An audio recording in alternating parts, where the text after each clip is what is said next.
Hello, good afternoon, and welcome to our live today.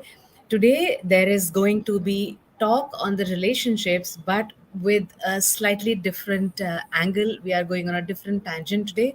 We are going to be talking about relationship in the organizations, with specific reference to the leadership and leaders team. That's what we are going to be talking about. And how did I come to this platform? I was the other day speaking with Amit, who is one of a very very well known leadership coaches, and we were sharing a hearty laugh. And when he said that, Parul, you are a relationship coach and even I am a relationship coach, and I started to wonder, what is he talking? He's been working with leaders, and what is he talking about? And then he said that he is referring to relationship between the leaders and the team, and the kind of conversation then we had was so interesting conversation. And so today, for a change, I thought, and for the benefit of those people who have been working in the corporate, I thought, we will have this conversation here for all of you. So welcome, Amit. Welcome to our talk today. And before we begin, let me just give you a very small introduction of Amit. He has been he has the corporate leadership experience of 30 years. He is not only working as a leadership coach to the founders, he is also working as a business clarity coach. And more than this, I would want Amit to introduce himself. Over to you, Amit. First of all, Parul, thanks for inviting me, and congrats, Pleasure. by the way, for having this continuous stream of live sessions. I think it's the Thank you. 83rd. Is it? Am I right? Is Today it? it's 83rd, yeah, 83rd Oh my episode. God. I have never seen met somebody who's done that so much. So, congrats, first of all. Thank Um, you.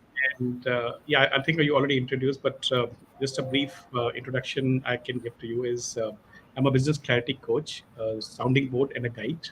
And what I do for a living is I mentor entrepreneurs and corporate leaders to become the transformative leader that everyone loves. Um, and My background has been, like you mentioned, for 3 decades in the software industry, mostly in the leadership role. And it was in 2017 when I got the calling that I should become a coach, like many of us who have become coaches. And I shifted gear to start coaching. And Otherwise, I'm also a speaker. I'm a Jewish talk speaker and also author of the book, The Clarity Quest. And yeah, that's a brief intro about myself. Awesome, awesome, Amit. So we are going to dive straight into the questions I have. Mhm. And you know relationship is something which is a foundation of life, right? Mhm. Whether these relationships are in your family, these are your very intimate relationships, your social life relationships, spiritual life relationships, Mhm. professional relationships. Life actually stands on, builds on, walks on the relationship, and that's how it's so important in our lives, right? Mhm. Now, when it comes to the relationship in the organization, especially when it comes to the founder, Mhm. right? See, on one hand, when we look at the family, there's the head of the family, Sure. and then there is family around him, right? Now, family relationships are one which are uh, for the rest of the life, right? Most of the time, let's believe that it's for the rest of Mhm. the life.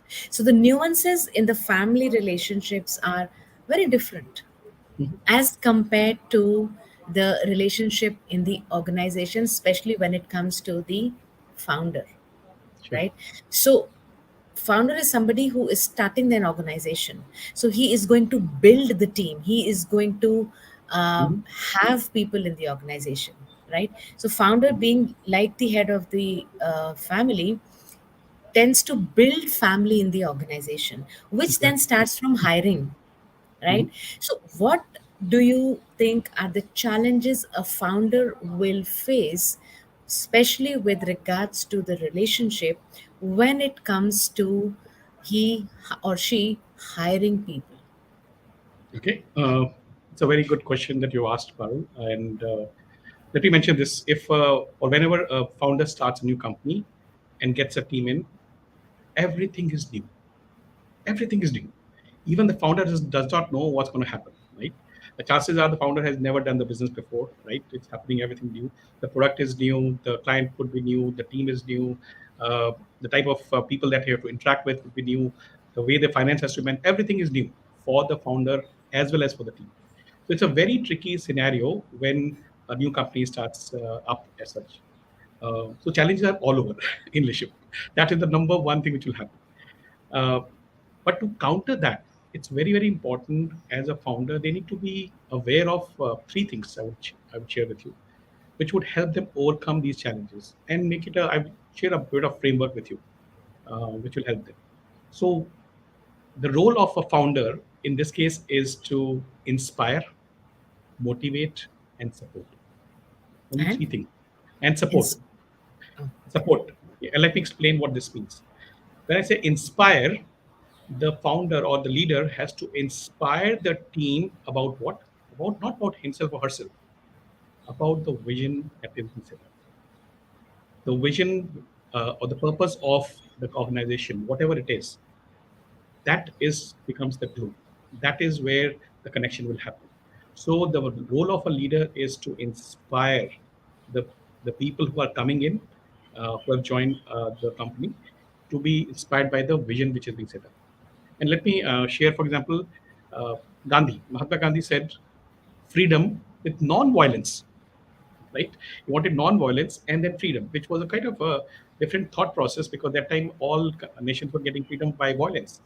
Uh, so people are getting attached and follow him because of that vision, right? Uh, so that becomes a very important. Similarly, in the organization, like I worked with Joe Stocks earlier, and they have set up a vision as unlock human potential. Unlock human potential is the vision of the company of Joe Stocks, right? And those who are the founders or their team members or who are joining them or those who are investors, everybody is attached to the vision part. Okay. So the role of the founder becomes to build the relationship with their team is to get them inspired by the vision of the company. That means the founder or the leader has to first define the vision. Agar that is not there, then nothing will happen. Okay. So it's very important to get that vision clear, and that becomes, I would say, that becomes the glue. That would keep the team together. Those will come, those will leave. And by the way, when I'm talking about team is not necessarily the people who are working in the company. It could be their ex-employees. They're people who have come and left. They will be still attached. The investors who are coming in, they have to be also attached to the vision, right? And also, let's say they set up a management team together. So that has to be attached to the vision of the company. So that's the role of a leader to build leadership is first and foremost is to inspire. Right? And by the way, inspiration does not mean by speaking, it has to be a very good orator. That's not the part because it needs courage. It needs a lot of courage to inspire other people who follow your dream and stand for something that you really, really believe in. Right? And many people give up, and many people don't even have the vision. Okay. So that's the first thing. The second thing is about motivating people. Motivating the team is because once they are inspired, now they have to act on it. Only Correct. inspiration is not good enough. No. So the leader's role to build a relationship is to actually uh, motivate the team to take actions so that the vision can become reality, which means the founder and the leader has to define the strategy, the plan of how that has to be executed.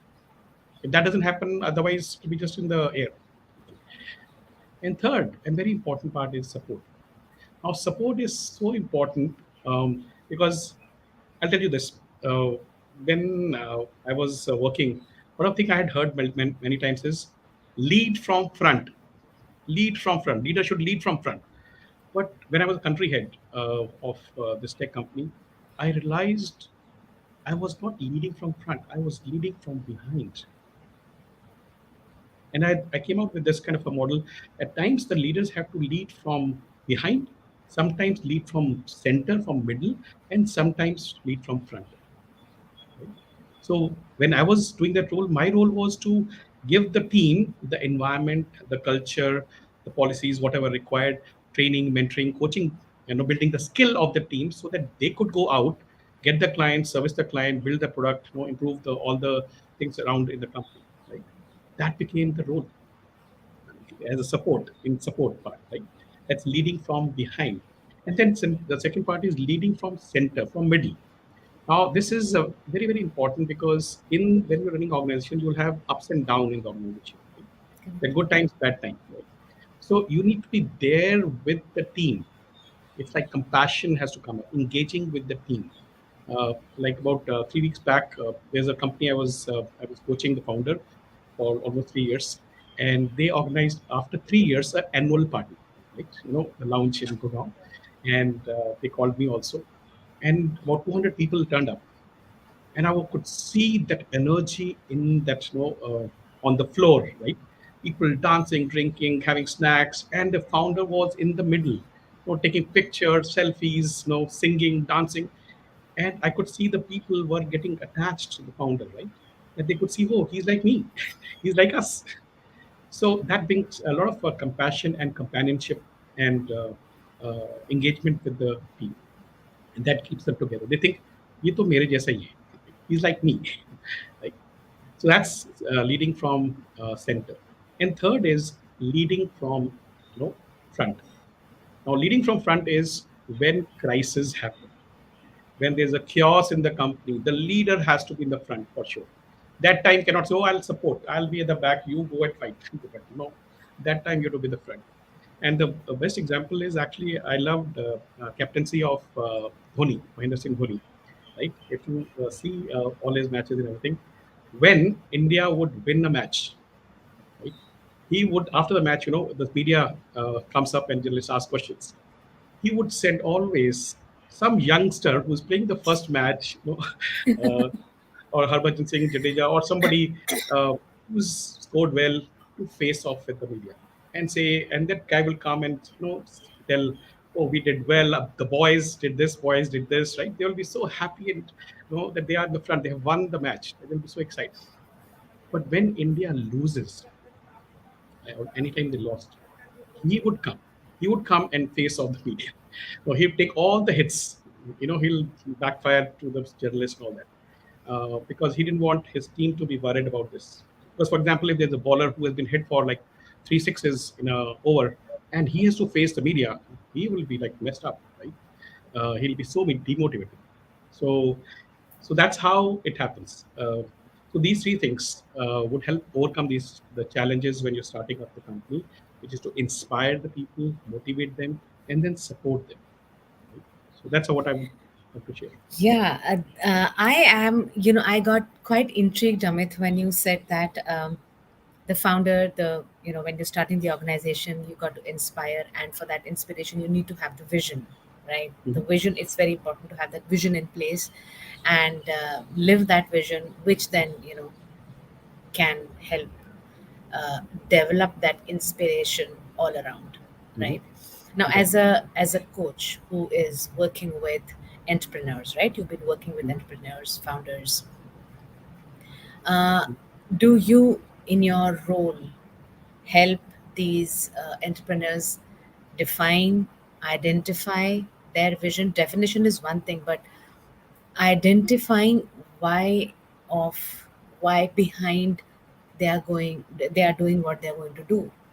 Mhm. I think that is where the inspiration is going to lie. So, do you also give that support in your coaching to identify that vision? Because many a times that vision is deep inside and we don't even know what that is unless there Mhm. is somebody who can handhold and tell, look, this is Mm. what it is. So, do you do that also, Amit? Yeah, that's definitely the first session. The first few sessions are specifically on that topic, on getting clarity of the vision, or I call that clarity of why this company that you have set up. And at times I go deeper into them, that why they exist on this earth, right? Also, because that's a different conversation. But in the organization level, I help them get clarity of their vision, the why of the company, and that is always the starting point. For example, I was coaching this company. They are making diagnostic equipments, and initially their vision, when because all companies they make their vision statements, right? So initially, the vision statement was become the number one diagnostic equipment manufacturer in the world, right? Something like that. And that was showing about me. It's like we will do some we. It's about we, right?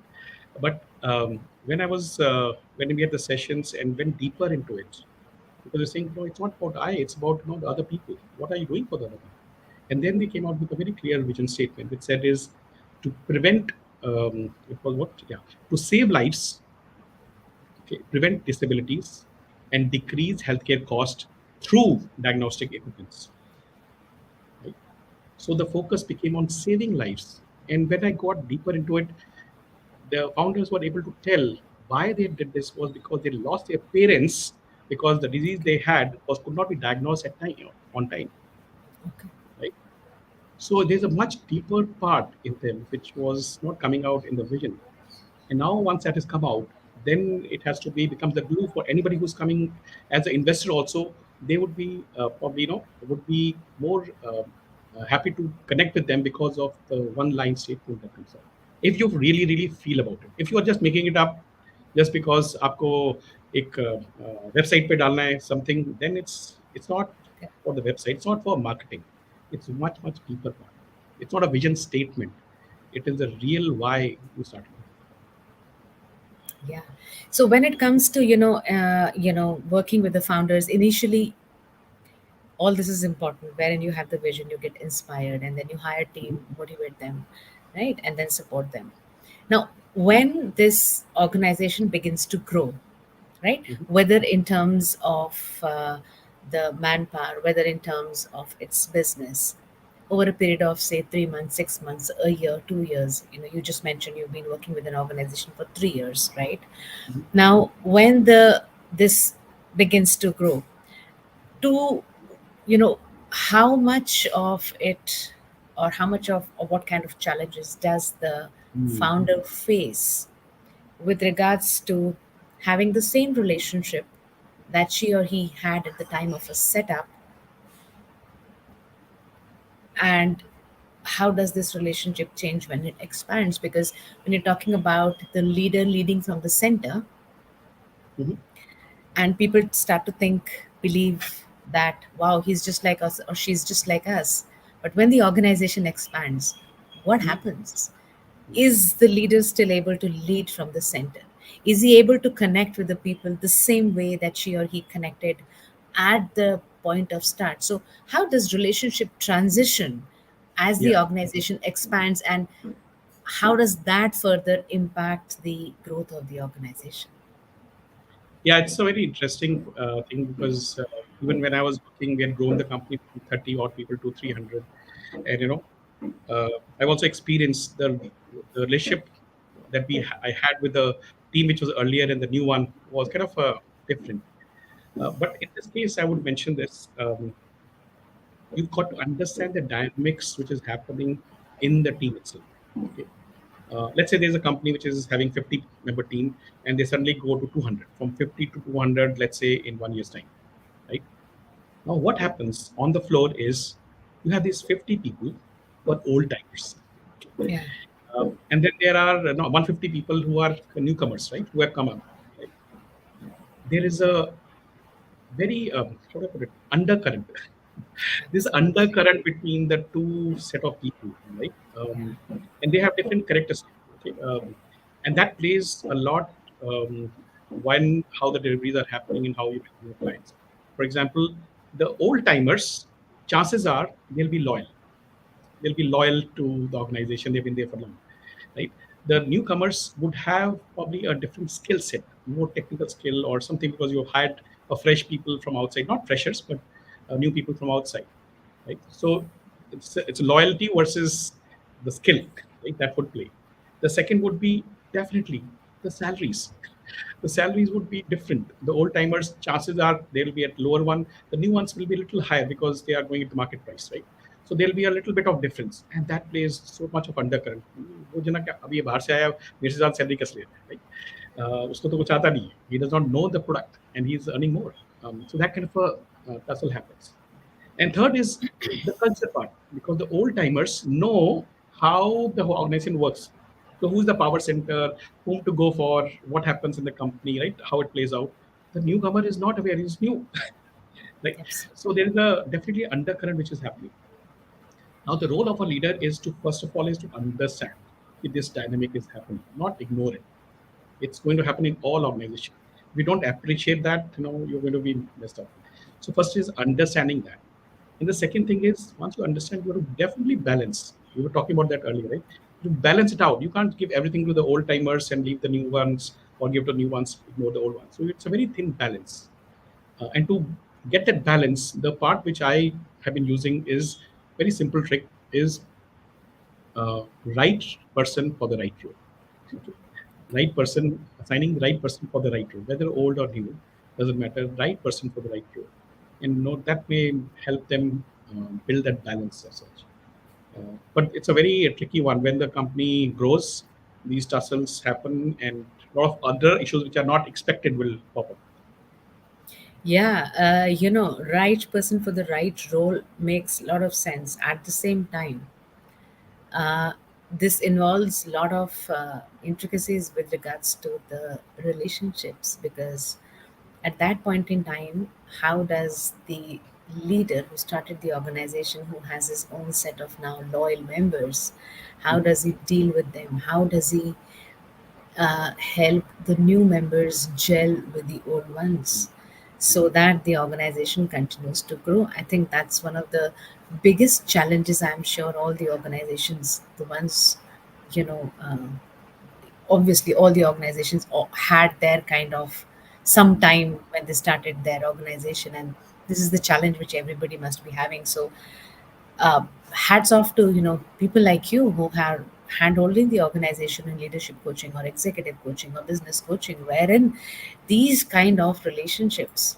very subtle, Mm. are also to be taken care of, or Yes. else it impacts the growth of the organization, it impacts the profitability as well. Because growth and profitability is not just about the company growing in terms of numbers, profits, Mhm. it's also in terms of the relationship with the employees, Yeah, definitely. That's so true. right? Because it is said, no, everybody knows that people don't leave the organization, they leave their bosses, and that is where that crux of relationship comes into the picture, right? Yeah, it will be Okay. so critical there.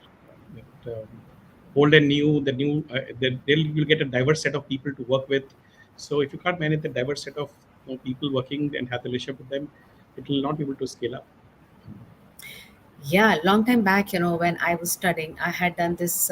My project was on the what do you call the I was working for a public sector organization, and there was this issue they had, the difference in motivation levels of the promoting officers vis-a-vis the fresh MBAs who were entering the organization. The Mhm. promoting officers were the old ones, Mhm. having spent 10, 11, 12 years after come after graduation, and then there are those MBAs becoming their bosses. So Mhm. I remember, that's one story which is quite age old, and which continues to challenge the leaders of today as well. Yeah, definitely. One last question, Amit. We have these family relationships, right? Mhm. And CEO or a founder or leader, whosoever, or any person is member of the family and the organization. So Mhm. how do you think the leader's relationship with his or her family impacts the performance of the organization? Yeah, so it would definitely have some impact. The reason being, the it's whether in the office or at home, actually the person is the same, right? Yeah. And the values and the behavior that he or she carries would be similar, not maybe same, but similar, whether at home or in office. So it pan out in some way or other. Right? So let's say at home, if the relationship of or the leader is not good with the spouse, children, or parents, somehow it will also pan out when it is at the office. Now, over there, it's a very interesting part. If the relationship is not good at home and the leader comes to the office, he has a choice, right? Okay. If he is aware of it, right? One is Okay. option for him is to be as he is in the at home, the same way. If he was not trusting his parents or his spouse, and have the similar kind of a environment in the office. That's the normal thing. Don't change. The other is make a choice that what I could not do at home, maybe I can do in the office. Right? So it depends on how the leader decides and make a choice. It comes to the choice. If he is not aware of this difference, right, then it will be almost similar. The behavior and the behavior in at home and the office would be almost the same. Very I know interesting, Amit. I know one person who's has been struggling in running his business because his relationship with money is not good. Okay, he's not able to make money. He's a very nice person, but not able to make money, and that relationship with money is actually the impacting his personal life as well, right? Because the spouse is not happy with all this, and they're going through very tough times right now. Okay, um, Yeah, but it what works challenges both you ways. cross? Yeah. It reminds me of, one of my organizations where I was working. There was this lady who was heading admin department. Okay. Mhm. And if you saw her working in the organization, she was a force to deal with. She was sorry. Extreme. She was a strong force to deal Okay. with. Okay. She had the say in the organization. She had a very, very strong team. Mhm. She was a kind of, you know, that kind of a leader, as you mentioned, sometimes lead from the front, support, Mhm. center, right? Mhm. Very, very powerful. And it was a pleasure to be with her, right? Back at home, once she had a get together and she had invited us to her place. And back at home, I saw a completely different head of admin there, wherein she was like a yes person to her husband. I Oh my saw God. that, Okay. Yeah. right?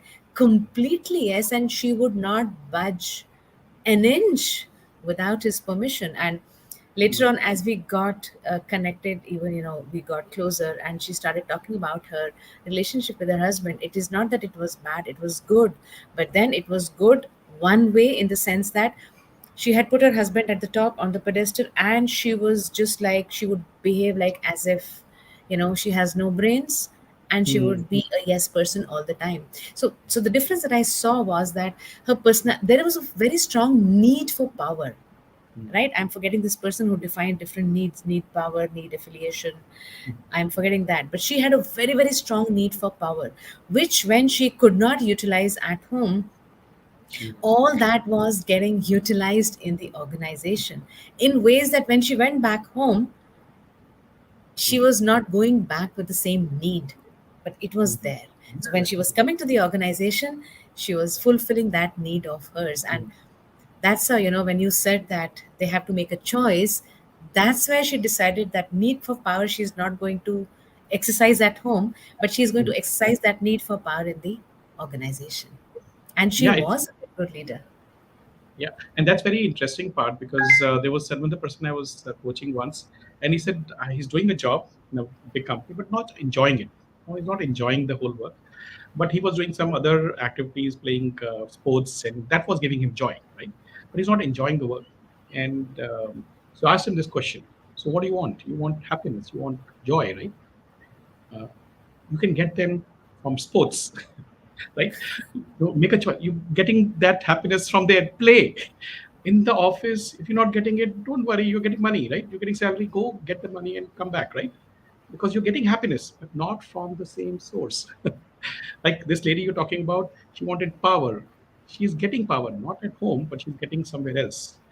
But if they understand, then it can be balanced out. Otherwise, it becomes you want the power in both sides, and that may not be enough. It becomes a big tussle then. Yeah, Yeah, that's very. where you were talking about the balance, Yeah, that's the right? And balance the that you have. choices. Yeah. And I'm sure, Amit, you being the coach you are helping people make those choices as well. Or if they are not aware, you're bringing to their awareness that this is the choice you have, and helping them to make that choice in the organization in ways that it helps them to uh, build that strong relationship with their teams. Exactly. Yeah. Because decisions changes direction. Right? Yeah. take a decision, the whole direction of your whole life, all the organization will change. The founder, once they decides to sell the company, the 100 people, his career path is changed overnight. So it's very important what choices, what decisions have been taken specifically by the leaders. Yeah. Thanks, Amit. This was really nice conversation, and I really wish we meet again, and we are going to carry this conversation once again, whether in this forum or behind this scene. It's a We're different meeting on matter, but Friday. this is, huh? We're going to meet on Friday. Yeah, hopefully.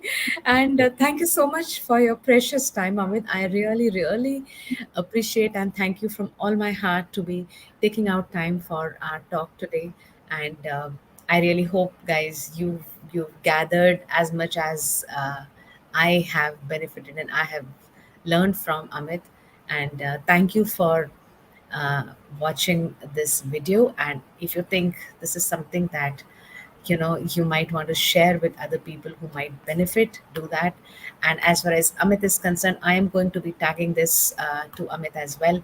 Please feel free to get in touch with him, and I will also be writing his contact details so that in case you need to find the leadership coach and you need to find a business clarity coach, he is the go-to person, and mark my words for it.